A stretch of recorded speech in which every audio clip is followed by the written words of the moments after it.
So we will just quickly shift and start with our intro on Cradle to Cradle, and then later on listen to what the Parliamentary State Secretary likes to tell us. So it's my pleasure to start the day now with some 20 to 30 minutes just to quickly introduce everyone to the topics not only of Cradle to Cradle in general, but to the specific branch of textiles, which we have covered with the topic of textiles to leave big and beneficial footprints. And this is one of the important questions we'd like to discuss over time today. How does a footprint which is positive look like? So, of course, we come together jointly on this conference and at many other occasions because we are aware that our systems run from cradle to grave. So taking material to dump is really not an approach which has any future, not only with regard to seeing population grow up to 10 billion people. But from our side, this is not really the problem, but it's about the way we run our systems, the way we produce our products, our goods and services. And culturally, we are still living within that paradigm that we think that everything must go to the waste in the very end. Many materials which are not designed for recycling get incinerated, for example, in Germany. There's a lot of legislation already in place, even though products are not yet manufactured and designed in that way that we can see a circular economy and a cradle-to-cradle approach starting. So derived from that discussion on sustainability, we see the problem that within that thinking of that cradle-to-grave paradigm, that we are losing material and that we are seeing that producing goods, we can't do it without wasting material and without harming natural systems and so on. We see ourselves in many of those cases being pests on planet Earth and not a contributor. And this is something we would like to add to the discussion, that there is a possibility to be beneficial by means of changing our habits, by means of reproducing, redesigning, and changing our overall industrial system for the better, which what we call living and working and producing from cradle to cradle. This means that defining a positive footprint effectively means that we switch from first place efficiency strategies to effectiveness strategies in the first place. This means that we discuss what is the right solution for creating not only waste anymore, but valuable material for valuable products which are possible to circulate in cycles, which are made in the case of textiles for skin contact. This is something we need to define in the first place, and that's what we mean by rethinking and reusing and upcycling materials. It starts with the design of our products. So this starting point of designing things differently gives us the opportunity in the first place to recycle materials later on.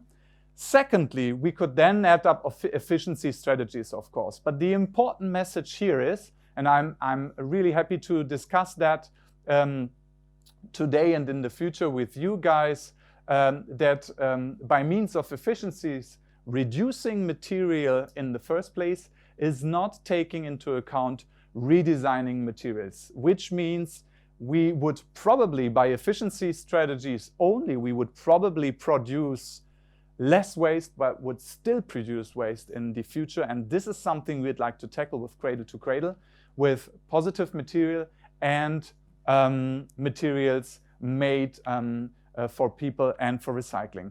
And of course, there are many important let's say, colleagues within our branch of NGOs, and we're very happy that, for example, Greenpeace, that's what I'd like to show as an example here with their important and also popular detox campaign.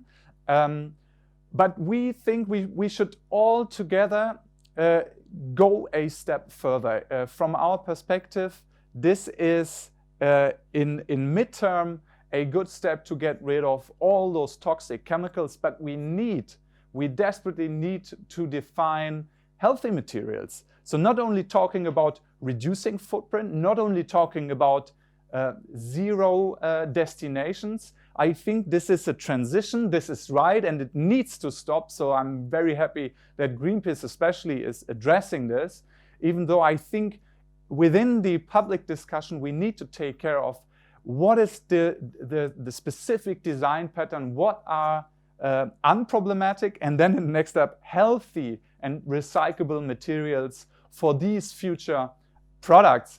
And in terms of, for example, plastics, we're talking a lot about those plastic emissions to the oceans.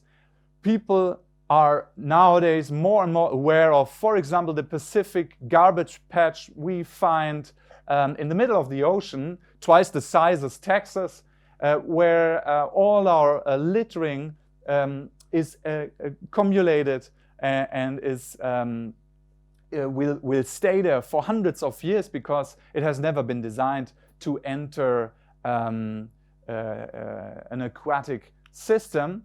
But not too many people, when we're coming back to the topic of textiles, not too many people talk about, for example, microfibers when it comes to synthetic textiles. So if we talk about the context of plastic, of course, we could, within the discussion on textiles, we could surely discuss the role of our production design.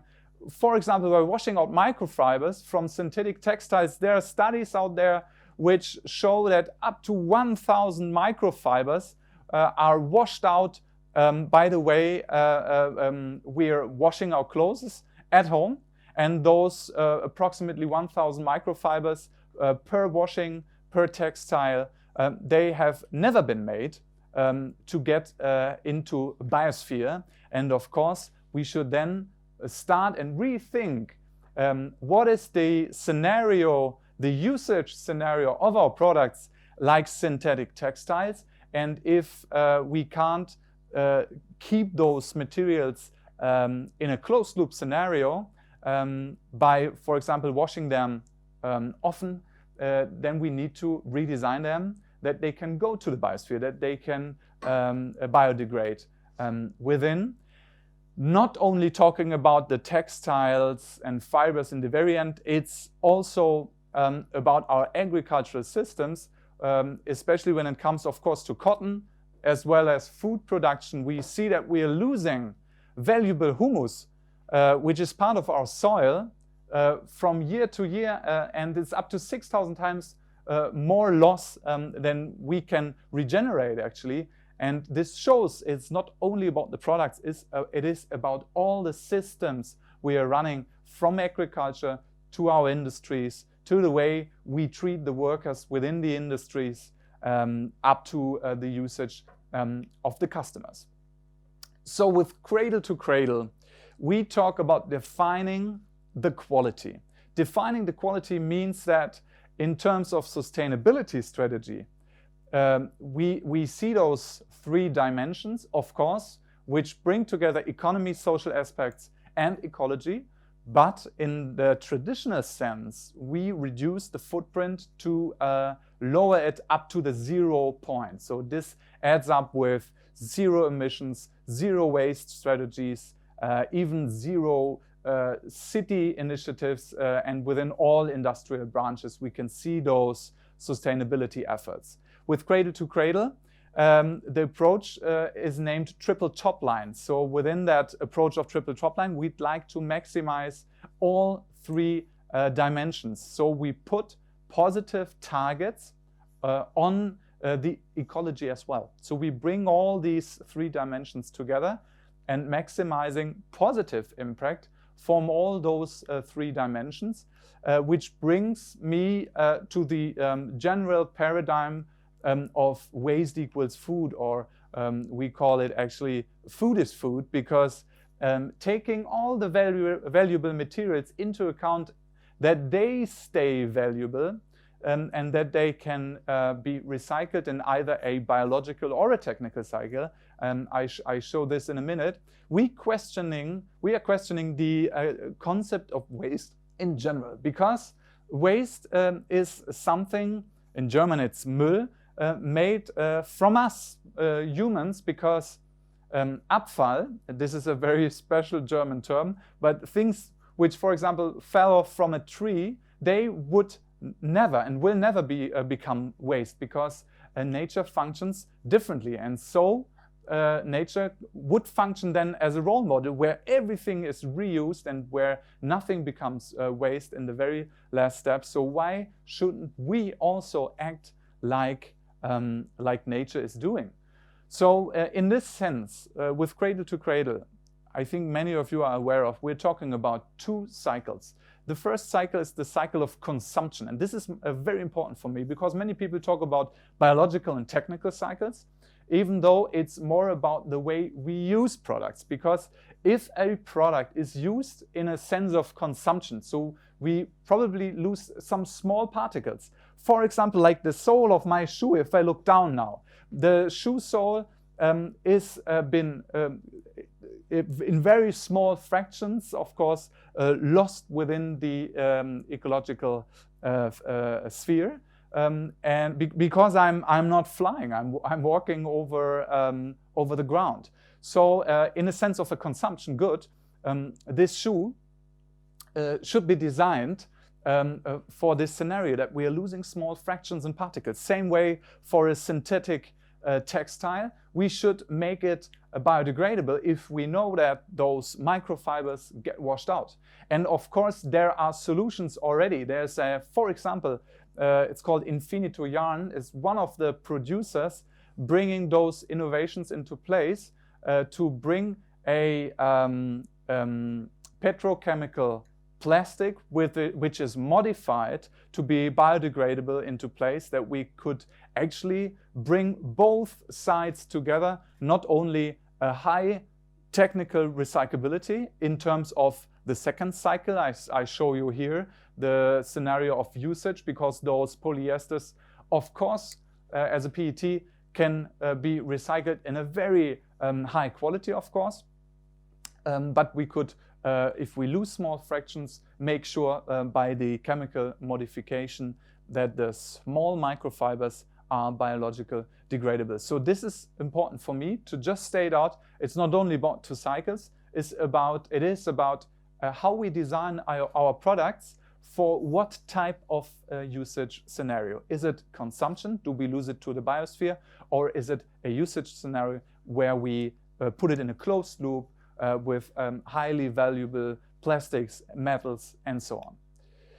So this is the one side, and what in many of the recent discussions is, from our standpoint, sometimes missing is the second very important point of Cradle to Cradle. It's the aspect of design for innovation. We need to define materials that we know what's inside our products. This is really important for closing the loops in the second step later on. If we are not knowing what's inside our products, it's really hard to give products, as well as textiles, of course, a value. If I buy, for example, I think later on we will hear from Renocell about it. If I buy a ton of jeans on the market, I don't have any qualitative message or calculation. How valuable is this besides the market price? But I don't know exactly what dyes and finishes have been applied. So this brings more complexity in the recycling process if we don't know this. So Cradle to Cradle is not only about bringing materials to the cycles, but using defined materials, knowing what's inside, like within our Cradle to Cradle lab, where our studio is located right now here from Berlin. We have renovated it, and we know every single particle and every single product, from the floor I'm standing on to the roof, to the lamps and all the furniture. We know exactly what type of plastics we're using, what type of fibers we're using, what type of wood and colors are in place. So this is really important for to assure that we hold the quality and bring materials with a price tag back to the market. And of course, with defined material, there comes the qualitative aspect of healthy materials. Materials which are good for people and for planet. This is really important. Within the circular economy debate, I'm sometimes missing this important issue. Our production is centered around us humans, of course. So products need to be designed to be safely used by the consumers. This is so important that we not only take into consideration recycling material, but that we define all our products around us in a healthy way, not only for the people who are involved within the supply chain, which is really important, I think, especially in the context of textiles, of course, within a globally sourced supply chain. It is so important in what quality our dyes are in and our fibers are in, and our yarns, of course. This all has contact with us humans, and later on, of course, we have our textiles on our skin. So we need textiles designed for skin contact, which needs to be healthy materials, healthy colors, and to be recycled in either biological or technical cycle. And for the future, just to give you an outlook, an aspect on this, this will come with specific and changed new business models. So these business models of the future will take service concepts to close the loop into consideration. So in the future, we would be more interested in clean clothes instead of owning a wash machine. So we just consider the service in the future, which might be also, and I know there are already some examples out there, might be a possible scenario for textiles as well, of course, that we just use textiles and have a service contract with a supplier who's calculating with the flow back of their highly and recyclable materials later on, that we close those loops on the side of those new service systems, product service systems,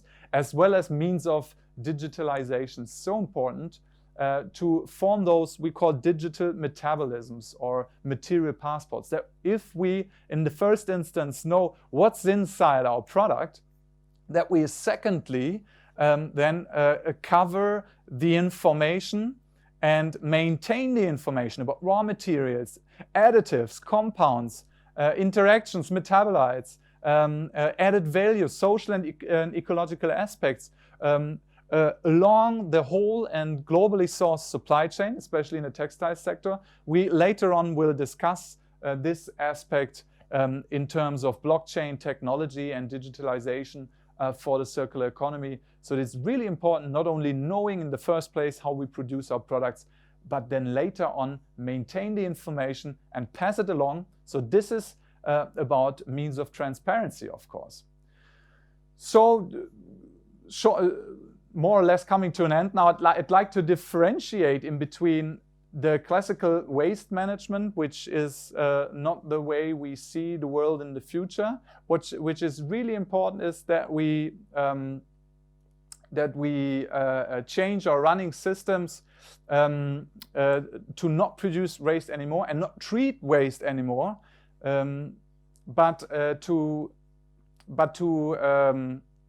could you probably show the slide? Sorry. That you could also transform the system from not only waste management and not only German Kreislaufwirtschaft, because this is a reshaped type of still handling produced waste and products which are not made to be recycled, actually. This has a long history in Germany, of course, and of course in certain types huge success, of course, on the German Kreislaufwirtschaft, but it's really not what we mean with cradle to cradle, and it's really not what we mean with sustainability in general, because sustainability means for us it's a really complex and really broaden aspect of well-being, of course. So there's nothing against it, but with sustainability strategies, we really broaden up our perspective on those important issues like climate and resource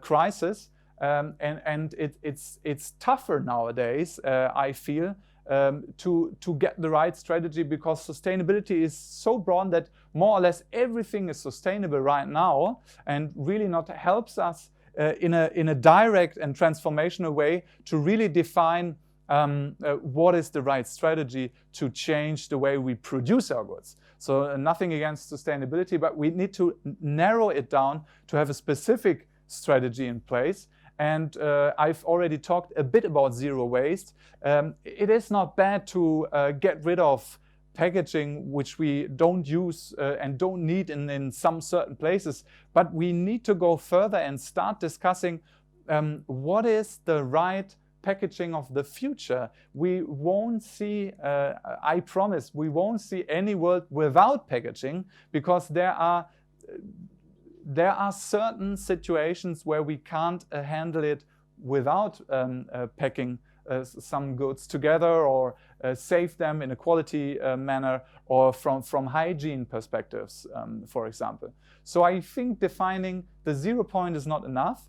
And with the circular economy action plan of the European Commission, and with Ursula von der Leyen not only mentioning it, but strongly emphasizing the role of the circular economy for our future economic models, the discussion on circular economy came into the middle of society now, and I think it's really important to see that we can calculate that as an economic system, and that many people engage in the discussion on circular economy. What sometimes is missing, combining those two aspects of a circular economy and a cradle-to-cradle strategy, because with cradle-to-cradle we find the concrete and definite answers on how to redesign our products, and how this is calculated, and how this is important politically and economically. Of course, this happens within the circular economy debate. So I think we need to bring those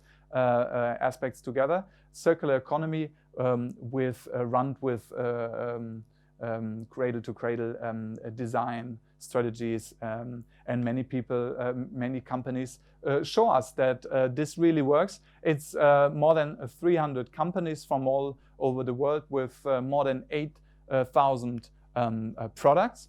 And just for today, of course, we'd like to quickly define those specific requirements for cradle-to-cradle textiles today and in the future. Of course, it will handle the material health of dyes, fibers, yarn, etc. This is so much important for a human-centric approach, and how to shift from the cradle-to-grave approach within the supply chain to cradle-to-cradle one, by optimizing materials or changing some of them to a high material health quality. Of course, using circular materials when it comes to the fibers and the yarn. Of course, when there are compounds, for example, how can we, if there is a compound, how can we separately get back the material streams in a high quality? Of course, social standards is a very important issue, not only for many other certificates on the market, but for the cradle-to-cradle approach generally as well. The quality of water in the production is so important, because it, especially for the textile supply chain, plays a vital role for dyeing our yarn and fibers, of course. So we need to handle the quality of water, which of course has so much to do with the health aspects of the materials we use to, for example, dye it. We need regenerative energy in use, because we can't only talk about closing cycles on our product level and still burn fossil fuels. We need to change our whole energy system to a regenerative one. We need to design our textiles for skin contact, which brings in the consumer and the design topic, so to say. For synthetic fibers, we need to definitely discuss the scenario of use. If there are specific synthetic fibers which can cycle safely in a technical cycle, that's absolutely fine. But if we lose some of those fractions, we need to deal with biodegradable aspects, for example. For bio-based fibers, of course, in the very end, by treated with healthy materials, we can have a regeneration of soil in the very end after a long cascade of usage, of course, and a mix of materials. Of course, it is about modularity, and in terms of priorities, from our standpoint, it's about the circularity in the first place, with material health second, to bring those aspects together. And thirdly, of course, we could then discuss the durability of products in the sense of their usage scenario. And to conclude a bit on this, the Ministry for Economic Development and Cooperation has just not too long ago, I think it's the second year now for the green button, has launched a meta label, and there is a cradle-to-cradle certificate for product. It is not textile specific, but it is available for a wide range of types of products, overall different branches.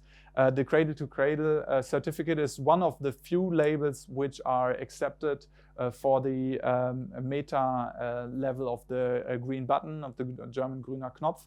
So this means that we see there is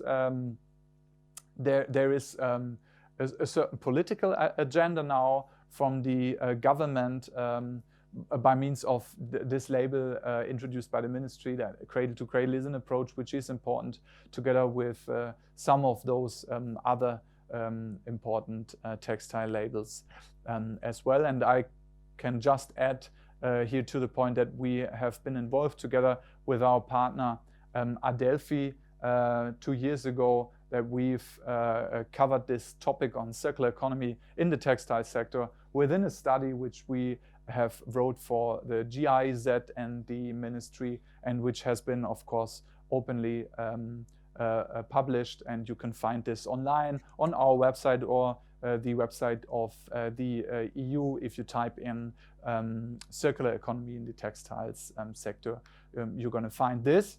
And more or less, finally, the question, as always, not only in textiles, who is responsible for this shift? We are going to discuss this over the whole day.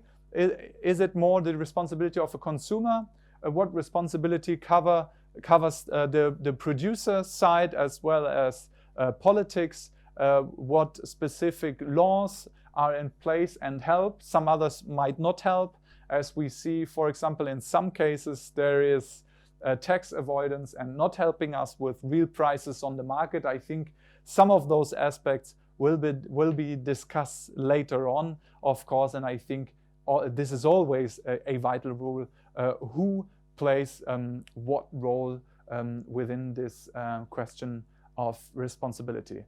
To come to an end, our responsibility as a non-profit, as Cradle to Cradle NGO, based in Germany but working worldwide, our responsibility is doing education, doing networking, and initiate great projects together with partners in politics, in civil society, as well as in businesses, to bring in the idea and to start transformation. This is what we cover, not alone. There's 25 people in Berlin. I'm sending live here. We're sending live from Cradle to Cradle Lab. I show you 2 pictures in a minute. But there's 800 volunteers in more than 50 initiatives in the German-speaking countries, Austria, Switzerland, and Germany.